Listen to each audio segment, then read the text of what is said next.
विधान परिषद निवडणुकीचा निकाल लागण्याआधीच महाविकास आघाडीचा निकाल लागणार होता।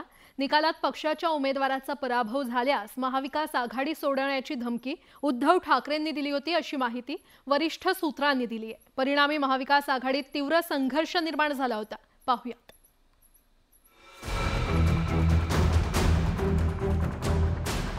उद्धव ठाकरेंच्या भूमिकेमुळे महाविकास आघाडीच धोक्यात आली होती आणि त्याचं कारणही तसंच होतं।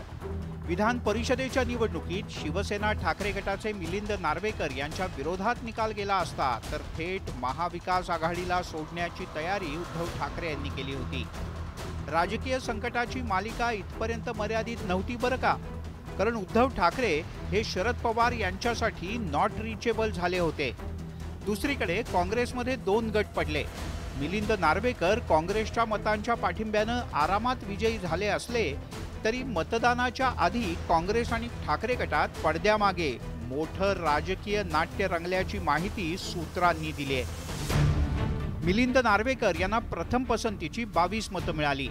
त्यात काँग्रेसची 7, ठाकरे गटाची 15 आणि एका अपक्ष आमदाराचं मत आहे। मात्र त्यासाठी ठाकरे गटाला काँग्रेसच्या सोबत मोठी घासाघीस करावी लागली।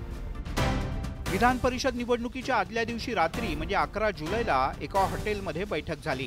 उद्धव ठाकरे, काँग्रेसचे प्रदेश प्रभारी रमेश चेन्नीथला यांच्या उपस्थितीत ही बैठक झाली। यावेळी दोन्ही पक्षाच्या नेत्यांमध्ये जोरदार वादावादी झाल्याचंही कळतं। काँग्रेसच्या नेतृत्वानं मतदानासाठी प्रस्तावित केलेल्या नावांमध्ये बदल करण्यात आला।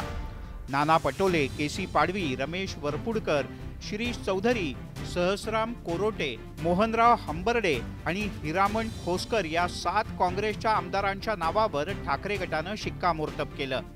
विधान परिषद निवडणुकीमध्ये महाविकास आघाडीमध्ये बिघाडी होता होता थांबली। विधान परिषद निवडणुकीमध्ये जर ही अवस्था असेल तर येणाऱ्या विधानसभा निवडणुकीमध्ये महाविकास आघाडीचं कसं होणार असा प्रश्न आता राजकीय वर्तुळामध्ये विचारला जातोय।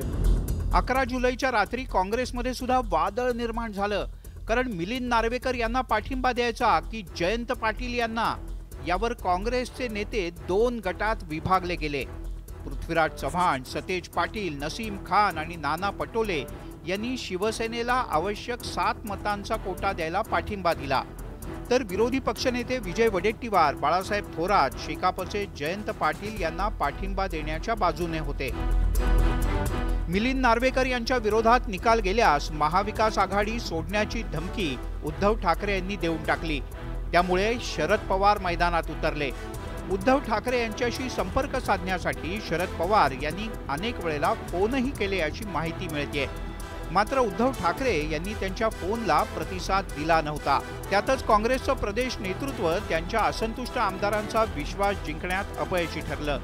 परिणामी काँग्रेसच्या आमदारांनी क्रॉस वोटिंग केल्यानं शरद पवार यांनी पाठिंबा दिलेले शेकापचे जयंत पाटील पराभूत झाले। मात्र मिलिंद नार्वेकर विजयी झाल्यामुळे उद्धव ठाकरे यांनी नाराजीची तलवार म्यान केली आणि महाविकास आघाडीला जीवदान मिळालं असं म्हटल्यास वावगं ठरणार नाही। Bureau report, news 18 Lokmat.